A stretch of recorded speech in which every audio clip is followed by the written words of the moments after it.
Welcome to FM Radio, your go-to podcast for everything in the world of funds management.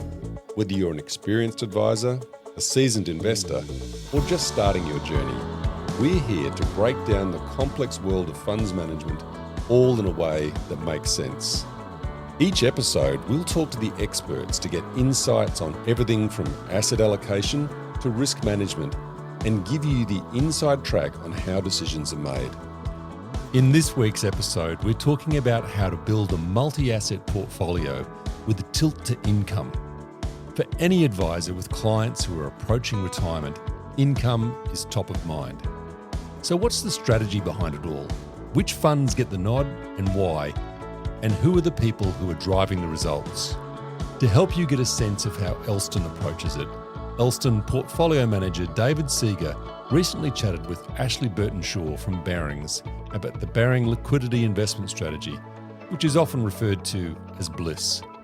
Together, they explore what makes BLIS different and look at why it has been added to the Elston multi-asset portfolios. Here's where we joined the conversation. I found it quite interesting about your naming convention of the Barings Liquidity Investment Strategy. Very different to everyone else on the market. What are your general thoughts when you're naming the strategy? We've been designing this strategy for like 2 to 3 years to try and obviously make sure we get the right strategy for the investors. So we came up and we said, we've got the B, there's Barings. Well, what is this? Well, we're offering a liquidity solution. We threw up BLIS and, we thought, I don't know about that. And we landed on BLIS. And then we said, let's just shorten it, not do BLIS, let's just do BLIS. And so there it is. We think it's catchy and we think it's appropriate. Well, we certainly go down the BLIS naming convention internally. It has that catchy name and it's certainly sitting nicely in our income portfolios. The strategy, obviously, yes, it was in discovery for a couple of years, but you guys have been doing this for a while. Take us through a little bit of your journey in the last 10 plus years of building an asset management firm, but also some of your experience further afield.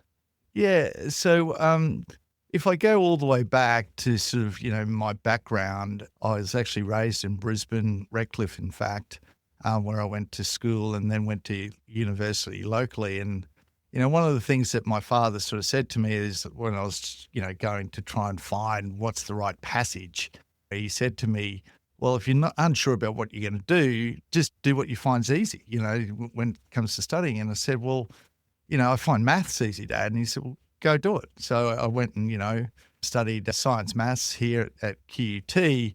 And the reason why I go back there is it basically was this big journey for me in terms of how I've sort of grown as an adult, but also an investor. And through those years, I studied. I didn't really know what I wanted to do, delay the inevitable of working hard and all those things. And I found myself doing a postgraduate. And after I completed my postgraduate, I decided to go to the UK. And I was fortunate when I got to the UK in London. I was very lucky after about 3 months to join the trading desk. And when you join trading desks, it's a pressure environment, right? What's your style? How are you going to make money? And, I was very, very fortunate. I actually landed on a trading desk with 2 Cambridge graduates, one a pure maths graduate and the other one an engineering graduate.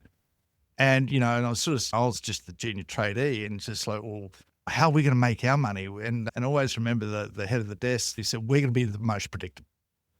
I said, okay, how are we going to be the most predictable? And he said, well, we are going to count the amount of days that we make money every day consecutively, and then let's see who holds the record. And that's really powerful because you think in trading markets, you only get roused upon or people don't talk to you when you lose money, right? So if you're thinking about if you're always making money, it's a really powerful message and you're always then included in conversations. And so through those years, well, we're definitely the best in terms of consecutive, but we're never the top in terms of revenue. And that mantra, that style is still with me today. And so when, I traded for 11 years in both London and Tokyo, I took the same style when I changed desks in Tokyo. And then in 2005, I went across to we call it the buy side, right? And the buy side is the investor side, the funds management. And that sort of, that innate sort of ability to try and make sure that you construct risk where you don't capture downside is still in us today. And so after a period of being in investment banking, I joined Columbia Threadneedle in 2008, where there's obviously after the crisis, they had a lot of problems in terms of their asset-backed portfolios or their RMBS exposures in both the UK and Europe. And then, probably there for about 5 or 6 years. And then we went to start up our own firm, and it basically what we call centering or centralizing manufacturing, which is those investors that manage money in Asia Pacific. And they said, we really like what you're doing. We'll enter into a relationship, an arrangement with you for the next couple of years. And that relationship stayed on till we virtually sold the business, which was prior Griffin Capital, to Barings in 2023. They were with us all that way, nearly nine or so years. So and through that time, we've managed some very big insurance clients' money. We also we raised our GCI, our income vehicle that's listed on the stock exchange in 2018, which has grown materially from 175 up to just shy of 1.2 billion. And it's been a good acquisition from our point of view with Barings, because we came to Barings with 2.7 billion in March of 23, and we're now just over 5 billion in just over 2.5 years. So it's been a journey. Predictability, probability is still my mantra, and it probably won't ever leave me. So there's some great connections from your early career into what you're delivering for clients now. When we were going through the DD process with you, it was evident that you were investing in a very specific market. That market is probably not as well known to the wider client base out there. It's the residential mortgage-backed market, or RMBS market. Let's cover that. Very simplistic. What is an RMBS, and what's the state of play today? Yeah, it's actually in every walk of life. If you just take the first two initials, RM, it's residential mortgage. So let's put it in simple terms. It's a home loan, right? That's all it is, right? We don't take those home loans outside of Australia, so it's all in Australia. And the one thing that we worked out is when we looked at, and we're data junkies, right? We capture a lot of data on the home loans, is that, so going back to my career, in terms of predictability and probabilities, that, gee whiz, these loans are really predictable. And so if you think about it, where in investment management speak, probably a lot of people are more familiar with equity language, right? And so the equity language you would relate to it would be something along the lines like a staple or a utility, something you must do, in terms of your home loan, your obligation. You think about it, it's well and truly ingrained in our society. It's just what actually happened in 07, 08 in the US. It didn't happen here, where we saw lots of defaults. And so it comes down to really when we're actually looking through and how these home loans perform, what we're really looking to is the ability to pay. And then the second thing, which is the really important thing that it's sort of hard to quantify in a way, is this sort of alignment. And it's the one thing that the US probably got wrong, but Australia gets very right, is this alignment. And, if you think about, if you enter into this arrangement or this obligation, what you want to make sure of, well, if you don't pay, right, then, there's consequences. You've got to have something that hurts you. So we call it hurt capital. There's a deposit, a house deposit that goes down. So if you think about that borrower, he's in a job, we've got some income, it's a real decision, right? And they've got a deposit there, or my credit score gets harmed dramatically if I don't perform under my obligations. So, that type of rigor that we have around the home lending here is the reason why it's predictable, and the reason why it's been a shining light. And today it's universally accepted around the world. It's highly, highly sought after by some of the biggest investors. And, what we've said to our investors all along the way is it'll surprise you how well it does and how well it performs. And I think we are hitting that. One thing that we found very, very interesting was, that difference between the US and the Australian markets. In the US, if you can't make your home loan, you kind of just throw the keys back at the bank and then you can walk away to a certain degree. Yeah. That's not the case in Australia, as we know, but the US market was the one that obviously had some systemic issues in that mortgage-backed security market and back in GFC. What has changed, at least in the US, and maybe what stayed the same in Australia over the years in terms of the wider securitized market? Yeah, we've seen it growing quite significantly in Australia. There's a lot more issuance. What's the liquidity like? And liquidity's in the name, but give us a sense of maybe how it's evolved over the last 5 to 10 years in Australia.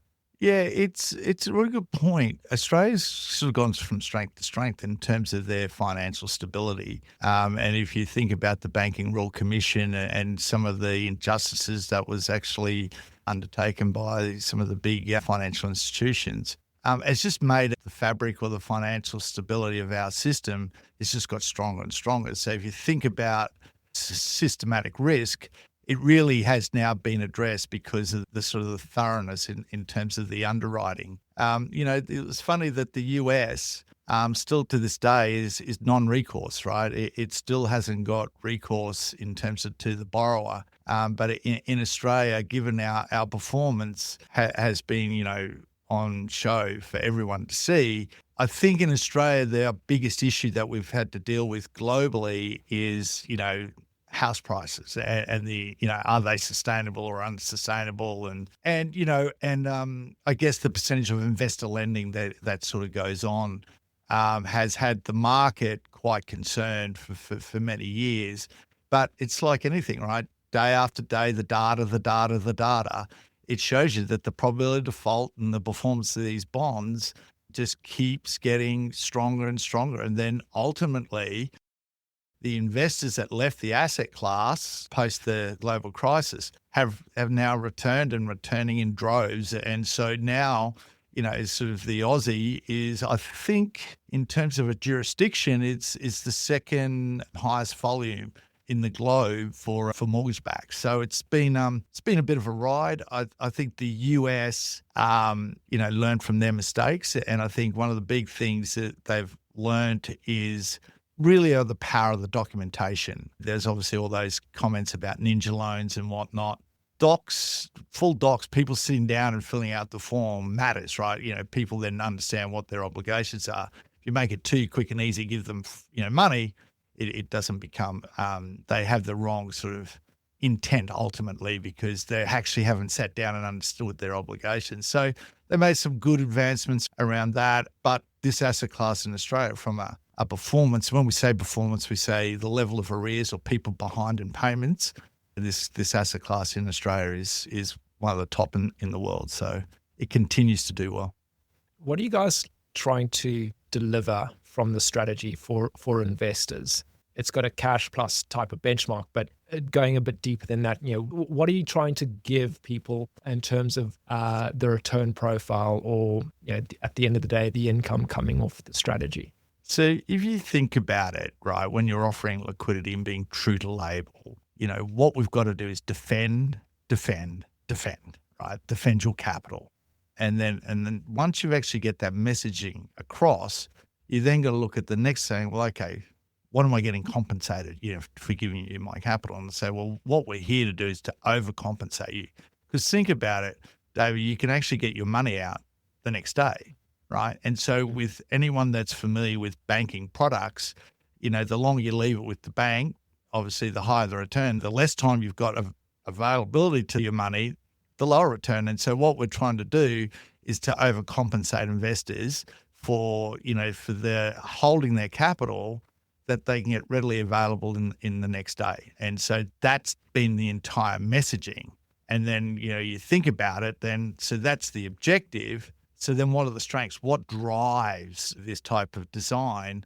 And it really comes down to the portfolios, right? And that's because we have the data, we see the risks that we're taking. And then the messaging or the channeling that we're trying to get out to investors is how do we measure it? And we call it a AAA average credit rating. And that's the highest rating category you can get. And so on average, we run 60%. We don't, have anything below single A, which is a high investment grade rating. And with that, what that does is it gives us a lot more chance to get access to liquidity. And when we're trading in the markets with this sort of product, we can get liquidity in a couple of minutes, 5 minutes sort of time, we can just get liquidity really, really easily. And then, clearly when we're gaining liquidity, what we want to know is where we can get access to that liquidity. And, it's universally accepted. We can get liquidity out of London, we can get liquidity out of Asia, we get liquidity out of Australia. So it really has been designed to defend, but also be there readily available when you want your money. And it's a very, very liquid product. So we're in the middle of the Ashes series, and I'm going to use a cricket analogy here. You're looking for ones and twos. You're not swinging for the fences. You're looking to keep out the good balls and just pick up a couple of runs here and there. Is that about right? Yeah, it is. And I think, when you think about what we're sort of here addressing is if you are swinging for the fences, you've got a lot more vol, and that means you can't defend the capital. And so, that type of approach, hitting the singles, probability-based, defending downsides, always knowing where your product is priced globally, produces a very good outcome for investors. It's very predictable, and that's what you want out of your liquidity bucket. You want predictability. When we were going through our DD process with you, we were astonished by the data that you guys have. Not only the data, but also the systems that you have built in the background, how quickly you can dive into specific loans, identify who's got any issues in their products or who's ahead of repayment schedules. Yeah. Give us a little bit of behind the scenes action in terms of what you guys have done in the background of building your purpose-built systems and how you use the big data to your advantage. Yeah, we refer to it as our knowledge advantage, David. It is how we refer to it. And it's all about using the data. And if you think about the data, any one loan that comes into our database, it would basically capture up to about 30 or 40 dynamic data points. And when we say data points, it's your balance of your loan, it's your postcodes, it's what's your principal repayment, what's your interest repayment, all these types of things. Is it owner, occupiers, investor? So there's a combination of static and dynamic data points. And, so what you can then do with all that data is you can actually then run some very good feedback loops to how all these loans are going to perform. And we've got like 250,000 loans on our database. So if we're getting 30 to 40 data points updated every month, it's 7.5 to 10 million data points, right? That's coming in, and then we're using to look at the data. We're then repositioning that data and saying, well, okay, come up with little formulas and look at, using that data. And so one of the things that we looked at is a perfect payer. And, it's quite a simple concept. It's just those borrowers that have never missed a payment. So if you're thinking about you've been paying your mortgage for 3 years, never missed a payment, that's a very high quality borrower. But think about someone who's missed their payment, they made 2 payments, missed a payment, they're not perfect. And that tells you when stress hits or difficult times, it tells you something about how that borrower is going to perform or that deal is going to perform versus other deals. The market just prices it all the same, right? But we actually have that knowledge to know, well, okay, if I want to now manage difficult times, I want to be out of the weaker perfect payers into the better perfect payers. So it's just, we refer to it as feedback loops, and who's getting access to credit, who's prepaying fast, what does that loan look like? And is it in metro postcodes, non-metro postcodes? These types of information loops gives us constant knowledge around how we actually should be positioning the portfolio for the risks that we see on the horizon. From an income perspective, it's in our income models for a reason. You guys are paying out quarterly distributions. Yeah. Talk us through how you manage those distributions. People pay their mortgages monthly, interest is charged monthly. Yes. And distributions are coming out of the trust quarterly, at least through the history of the fund since inception in mid-2024. You guys have had a steady profile of distributions that is delivering healthy income as well. Yeah, it goes back to one of the core tenets of the strategy is overcompensating. And if we look back to, say, June 25, and if you think about that quarter, we had the tariff problem, right? That the world was very bemused about how, we're going to deal with this. And if you think about that quarter of April, May, June, I think we paid out an annualized quarterly return of about 1.37%, right? And so that was including that tariff period. And what happened was, what we saw was just the bond prices move around. the performance in our loans just continue to do it. So that income that everyone's paying on their, or the interest they're paying on their mortgage, we're just passing it through, time after time. And then what we saw in the next quarter, we saw that the market was really starting to now capture this natural yield advantage. So it trades quite cheap compared to more consensus type products because people can't be bothered with all the data. And so it just has this natural yield advantage and so we saw a big compression came in and we saw interest rates go down. And then in September, we actually paid out more, right, than the previous quarter. We paid 1.39, annualize it, you're talking around about 5.6%, right? So it's healthy. So we just continue to pay through the interest on the bonds, which comes from the interest on the mortgages. And then any trading that we're doing in the markets, capital gains or capital losses, depends, we pass through to the investors as well. And that gives us, again, certainty around where our bonds are marked, where we see the risks and what the market is offering liquidity to. So we're fully informed if we do get a risk-off event that we know where to go to get liquidity for our investors. That was one of the things that really attracted us, is the simplicity of it. There weren't default swaps that we had to worry about. There weren't derivative overlays that might hamper your income one quarter. And that's where we think it plays just that steady Eddie type of profile from a total return, but also an income return. Clients are needing that for retirement, and it's certainly doing well above cash. So it's certainly playing its role nicely in the portfolios at the moment. When we look at the strategy itself, it's not just having mortgages in one city or one postcode or to one type of client. Give us a sense of the scale at what's going on. Diversification is obviously paramount, but how many underlying mortgages are there in the portfolio at the moment? So our portfolio is roughly around about 250,000. And then if you think about, that in terms of loans, and then, let's work on 400,000 average sort of loan balance, right? You're sort of talking about what's a $100 billion type portfolio. So if you think about the mortgage system in this country, it's about $2 trillion, I think. So, but when we actually, heat map it, what we see in our portfolio is very consistent to where the mortgage system is in this country.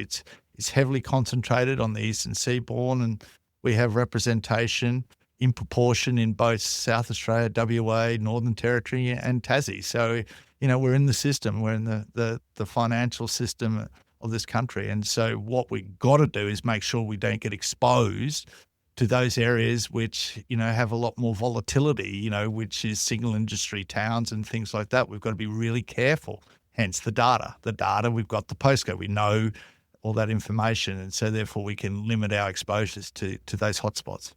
Ash, we've heard a little bit about your history, going back to your trading days of the consistency and being predictable. Strategy's been in the portfolio for a couple of months now. What can we expect from you and the team as we progress our journey together between Elston and Barings? Dave, just more of the same, right? It's, again, if you think about the background and coming into this asset class and, the reason I thoroughly enjoy this asset class, I think it's a wonderful asset class, is because it's so predictable. And with predictability, you can expect, you can forecast, and and at the moment, I think everyone's talking about house prices and can they continue to go? And our view is, well, we don't care if they go any higher. We just care if they come back. But as long as they don't fall off the edge of a cliff, we're not worried. If it just slowly, the balloon goes out, we're happy. So where we stand here today, and from our macro lens, we just see there's going to just be more of the same from Barings and the liquidity investment strategy called BLIS. What do you know today that you wish you knew 10, 20, 30 years ago as you're going through your career journey? I probably underestimated just turning up. Turn up means you come well presented, you're polite, you talk to your colleagues and take on board their opinions. And I think in your in my youth, I probably thought I knew more than I actually did. It's a little bit like the Pandora's box. The more you open it up, the more you realize how much you don't know. Just turn up. if people don't like you, right, then you don't have a career, right? It is sort of the way it works. So, and there's a lot in that because there's a lot of preparation in that. There's a lot of self-pride and those things, and being well considered because you've taken the time and the effort to turn up. So I think turning up is a big thing. Well, we thank you very much for turning up today. Fantastic conversation. No problem. Really appreciate it. Thank you very much. Thanks, David, and thanks, Elston, for all your support. That's all for this episode of FM Radio. I hope you can join us again soon as we tune into another aspect of funds management that affects you and your clients. FM Radio was recorded at Elston House. It was hosted by David Seager, and today's guest was Ashley Burtenshaw from Barings. For more FM Radio episodes and full transcripts of the interviews, visit elston.com.au. And if you'd like to subscribe to our podcast series to make sure you don't miss a thing, you'll find FM Radio on your favourite platforms, including Spotify and Apple Podcasts. The information provided in this podcast is general in nature. You must consider your own circumstances prior to making any investment decision.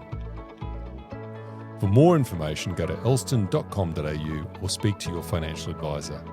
Elston Asset Management is authorised by EP Financial Services AFSL number 325252.